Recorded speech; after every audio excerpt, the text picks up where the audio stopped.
out my dessert, and I can't wait to show you. It's a sweet potato cake with coconut icing. It's gonna start off with just 3 eggs in your bowl. And then in here, I wanna use some spice cake mix. And then to this, I want you to put in 1.25 cups of evaporated milk. This makes it nice and rich. Then you're gonna put in 1/4 cup of vegetable oil and a teaspoon of coconut extract.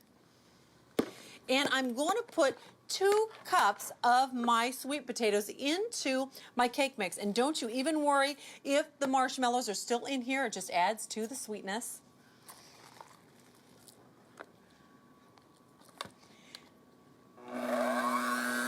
Now just mix this all together.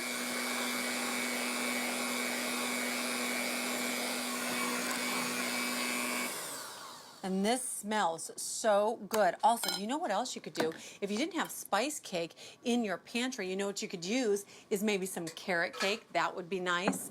Now, I've already greased 2 of my baking dishes, and I just want to split the batter between the 2. And try to do it as evenly as possible.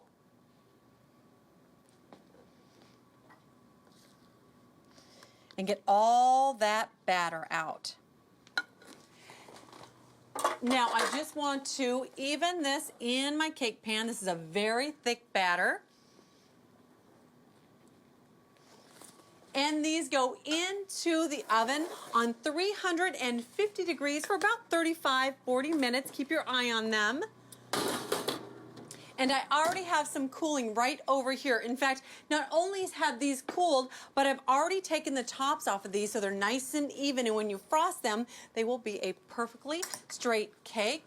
Now, in a bowl, I have 2 containers of store-bought cream cheese icing, and I want to add 1 teaspoon of rum extract.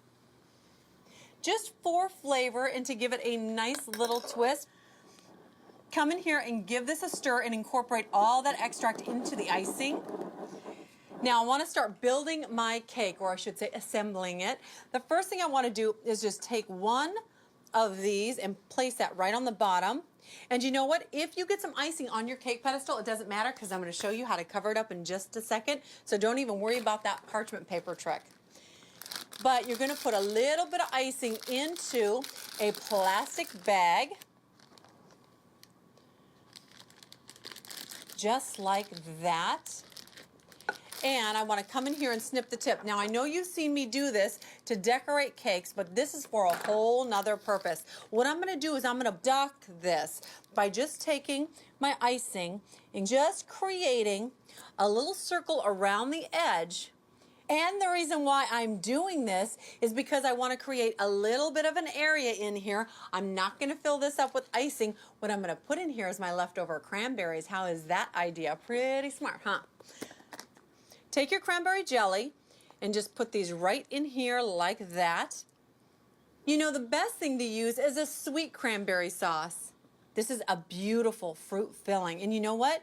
Again, you can do this whether it's Thanksgiving or Christmas or any holiday for that matter. This would even be nice in the spring or the summer. Okay, now I'm just going to take my second layer. I'm going to turn it over, all right, because that's the crumbly part. And I'm going to pop this right onto the top, just like this. And I want to point something out.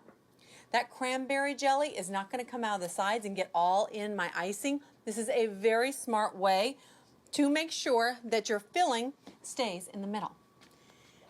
Now I'm just going to put a nice big helping of icing on the top of my cake, and I always like to work my way down with that icing. Just like this, right down the sides. Now I am going to finish off icing my cake, and when I come back,